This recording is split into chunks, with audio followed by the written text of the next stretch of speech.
যারা মোবাইল কিনবেন ডিসেম্বরের আগে কেনা ট্রাই করুন, কারণ আনঅফিসিয়াল ফোন নাকি বন্ধ করে দিবে সরকার বলতেছে।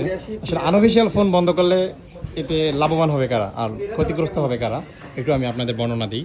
এই যে আমাদের সব থেকে একটা ফোন সেল হচ্ছে, দেখি ভাইদের সাথে কথা বলবো এবং কী ফোন সেল হচ্ছে সেটা নিয়ে আলাপ করি। ভাইরা কী ফোন নিতেছে? তো ফোনটা দেও তো। এই যে ভাইরা নিচ্ছে স্যামসাংয়ের S23 আলট্রা। এই 3 আলট্রা ফোনটা মোটামুটি 60-65 হাজার টাকার মধ্যে আছে।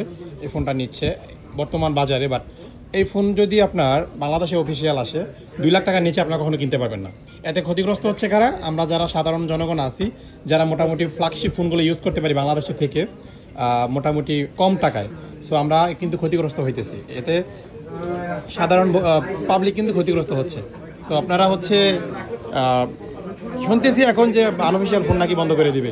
আসলে এটা কতটুকু যৌক্তিক আপনাদের কাছে প্রশ্ন রাখলাম। আপনারা যারা সাধারণ কাস্টমার আছেন, সাধারণ ফলোয়ার্স আছেন, আপনারা হচ্ছে কমেন্টস করবেন এই বিষয়ে। আপনাদের মন্তব্য আমরা শুনতে চাচ্ছি, ঠিক আছে? যে আনঅফিসিয়াল ফোন কেনা কতটুকু যৌক্তিক, বা এটার যে প্রাইস, এই প্রাইসে অফিসিয়াল ফোন তো পাবেনই না, তার থেকেও 3 গুণ টাকা বেশি দিয়ে আপনাদের অফিসিয়াল ফোন কিনতে হবে।